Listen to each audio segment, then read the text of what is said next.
The University of Tasmania is extremely pleased to be the winners of the inaugural Facilities and Services category of the Green Gown Australasia Awards in 2014 for our sustainable transport strategy. Well, I've been involved in the sustainable transport strategy development process for some years. We've now got this fantastic baseline survey which will be rolled out again in 2015, some great comparative analysis that we can do over time, how things are changing.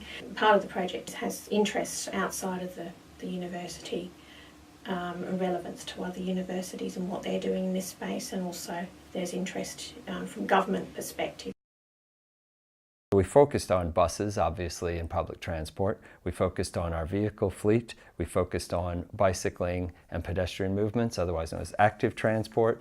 And we also focused on virtual transport and parking, and anything we could do to actually improve people's understanding and use of public transport, we did. We've done service improvements where we've increased frequency of our bus services to our major campuses. We've rolled out infrastructure in partnership with Metro Tasmania, our public service provider. Virtual transport is another way to minimize the amount of people movement between our campuses as well as into our campuses that has helped to lower our carbon emissions and our general energy use footprint.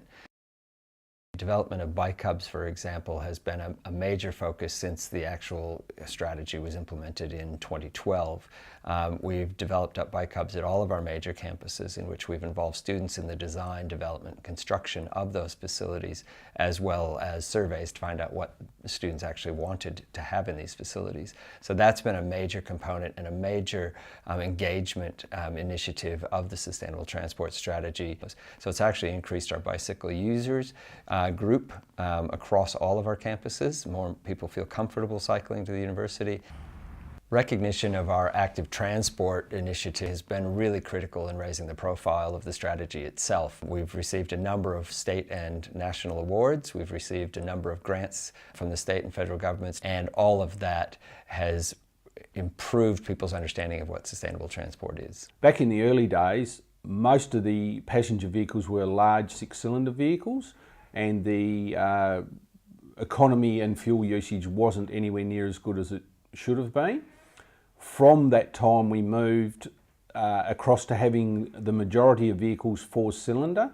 So by the time we got into 2010, we had about 80% of our vehicles were four-cylinder vehicles rather than six-cylinder. In 2010 we trialled 2 hybrid vehicles, and the user group were quite happy with them. So over the next 2 years we moved to purchasing 10 hybrid vehicles, and the last thing I did last year was purchase 2 all-electric vehicles, which also helped to lower emissions and improve our sustainability.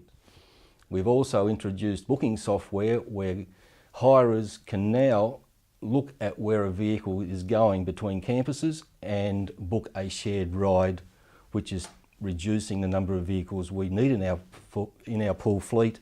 This initiative to roll out the solar-powered machines across our main campuses has resulted in less attendance by our contractors, such as our coin collector contractor, to come on site because they're able to view the status of each machine each day, then determine when they come on site. This, in effect, has reduced their attendance by 60%. A component of the parking strategy involved removing free parking across all campuses and introducing ramped or structured fees, permit fees, which was to encourage users of parking to use alternate transport.